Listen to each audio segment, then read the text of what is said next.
Magandang araw sa ating lahat. Ito po muli ang inyong lingkod, si Doc Kasem. Muli dito po sa ating video. Welcome po ulit sa ating Facebook page. Inaanyayahan ko po kayong mag-follow at mag-like sa ating Facebook page. Pati na rin po mag-subscribe sa ating YouTube channel. So sa video pong ito, atin pong pag-uusapan ang isa na naman pong gabay pangkalusugan. Sa video pong ito, atin pong pag-usapan ang tinatawag na brain aneurysm. So recently po, marami po tayong nababalitaan ng mga sikat na personalidad na nagkakaroon po nito. So ano nga po ba ito? So umpisahan na po natin. Ano nga po ba ang brain aneurysm? Okay, ito po ay isang umbok o lumulobo sa dingding ng daluyan ng dugo sa utak. Makikita nyo po dito sa ating picture. So ito po yung sample po ng artery cerebral, ng isang artery natin sa utak. So meron po siyang mga pader na tinatawag. So may mga layers. So ito po yung adventitia, media, tsaka yung intima. So dito po ito po yung mga usually na lumulobo po, Pwedeng dahil numinipis or humihina po yung kanilang structure. Okay? So dito po sa imaheng po ito, ito po isang ugat po sa utak, meron pong lumulobo, ito po siya. So ito po yung aneurysm. Okay? So yung parte ng ugat po sa utak na ito ay lumulobo. Ngayon, ano pong mga simptomas? So, kadalasan po kapag maliliit pa lang po na aneurysm po yan, hindi po nagdudulot ng mga simptomas. Okay? So, yung mga pasyente, parang wala lang pong nararamdaman. Pero, yun nga po, parang ticking time bomb. Meron na po pala sila, hindi po nila nalalaman. So, dito po kasi madalas makikita, yung mga tinatawag po na accidental finding. Kunyari po, yung pasyente ay CT scan, na hindi naman ito yung rason. Okay? Makikita po doon na may na lumulobo na po pala or aneurysm na po pala sa utak, Kagaya nung nagpa-CT angiogram, ganyan. Ngayon, ang mga simptomas po ay nagpapakita po kapag lumalaki na po yung aneurysm. Okay? So kasi po, kagaya po nito, pag lumalaki po kasi yung aneurysm, pwede po niyang ipitin, yung diinan yung mga ibang ugat sa utak. So dito na po yung mga nagsisimula na. So sumasakit ang ulo, okay, minsan po sumasakit na may ibang bahagi ng parte ng muka na sumasakit. And yung iba po ay nanlalabo ng paningin. Okay? Yan. So, habang lumalaki po kasi yung aneurysm, kagaya po nito, pwede pong mag-leak o tumagas po yung dugo. So, leaking aneurysm po yon. Or, ang pinaka masama po doon is pwede pong pumutok. Okay? Once na pumutok po ito, so, ito po siya. So, pupunta po siya dun sa tinatawag na subarachnoid space po natin. Okay, pag naduguan po ito, pwedeng ipitin niya yung ibang parte ng utak natin. So, stroke po ito. So, usually, ang mga nararamdaman po ng pasyente ay matinding pananakit ng ulo or yung tinatawag na worst headache of life. So, yun po yung pinakamasakit na naramdaman ng isang tao sa talambuhay po niya na pagsakit ng ulo. Then mga iba po paninigas ng leeg kasi nga po yung dugo pumupunta na dito sa may sa barachnoid space, so pwedeng maapektuhan po yung nagko-control po ng utak natin. Then syempre po pwedeng magsuka or nasusuka po yung pasyente. And pwede nang mawalan ng malay, okay? Since parang stroke po yan. So tinatawag po na hemorrhagic stroke or subarachnoid hemorrhage.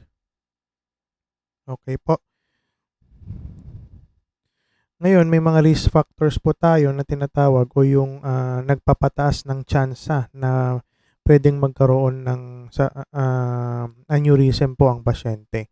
So una po, kung may family history or history na po sa pamilya na nagkaroon, so si tatay, si nanay, mga ganyan o mga kapatid, so mas mainam po na magpatingin na po agad sa doktor, Then siyempre po 'pag mataas po ang presyon ng dugo, so puwede po kasing bumigay yung, aneurysm. So dahil po sa taas ng presyon, hindi po makakayanan nung lobo nung, utak, nung ugat sa utak, so puwede po siyang pumutok. Then paninigarilyo at saka labis na pag-inom ng alak. And, yun po, paggamit po ng pinagbabawal na gamot. So like cocaine po or mga shabu, mga ganyan.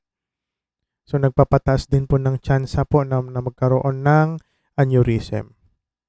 Paano nga po ba natin malalaman kung may brain aneurysm? Gaya po ng sinabi ko po sa inyo kanina, kadalasan po 'pag maliliit lang po ito, mga incidental findings lang po ito, 'no. So, nakikita po ito sa CT scan at saka sa CT angiogram. Yung CT angiogram may ini-inject po na dye, ano, para makita kung saan po dumadaloy yung dye do'n sa ugat sa utak. So, katulad po nito, makikita niyo po dito, ito po yung may mga aneurysm po niya. So, ito po yung lobo. So, dito po makikita po sa CT angiogram. Then siyempre kung pumutok na po, 'no, para pong stroke 'yan. So, ito po yung halimbawa ng CT scan. Sa CT scan po kasi kapag dugo, makikita niyo po na puti. So, ito po yung dugo na sinasabi. So, pumutok po na dugo, cerebral bleed. Okay? So, kung subarachnoid hemorrhage, dito naman po yung mga pagdudugo. Okay? Yan. So, ano nga po ba ang usually na ginagawa po sa aneurysm ko? So, may mga ginagawa po, 'no. Unang-una, pwede po kayong i-refer sa isang neurosurgery, i-a-assess po kayo, 'no, kasi may mga puwedeng gawin sa aneurysm niyo po. So, ito pong tatlong pinakapangkaraniwan. Meron pong surgical clipping, meron din pong endovascular coiling, tsaka yung tinatawag na stenting.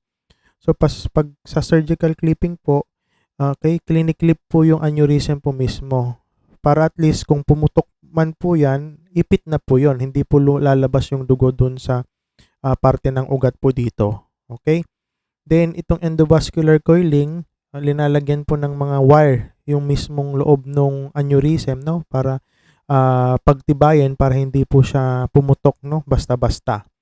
Okay, and then yung stenting, ito po, makikita niyo po parang linalagay po ng stent na tinatawag o yung parang tunnel, okay. Para at least, para siyang, parang ma-divert po yung dugo, hindi na po pumupunta dun sa aneurysm para at least po kung sakaling pumutok man ito, okay, hindi na lalabas yung dugo. So, masasalo po nung parang tunnel or yung stent na tinatawag na linagay, okay. Ngayon, siyempre po, gaya nga po ng sinabi natin kanina, siyempre, iwasan natin yung mga pwedeng magpataas ng risk na pagiging magkakaroon ng aneurysm. So, una po, siyempre, hindi po natin ma-modify or may iwasan kung sa family history. So, pag may lang po, family history, early detection lang po yan. So, magpatingin na po agad kayo sa doktor. Lalo na po may mga simptomas po kayo, gaya nga po ng mga nabanggit na parang, sumasakit ang ulo, na parang pumuputok, ganyan. So, maaaring magpakonsulta na po sa doktor. Then siyempre, dapat palagi pong kontrolado po ang blood pressure po natin, lalo na po sa mga may alta presyon. So, uminom po ng maintenance para at least hindi po malakas yung daloy ng dugo. So, hindi po basta-basta puputok. Then, yun nga po, iwasan ng paninigarilyo at labis na pag-inom ng alak. And syempre po, bawal talaga ang paggamit ng mga pinagbabawal po na gamot. Okay? So, yun lamang po, 'no, ang ating konting kaalaman tungkol po sa brain aneurysm. So, hopefully po may natutunan po kayo, 'no, sa video po nating ito. So, ito po muli si Doc PJ Kasem, 'no.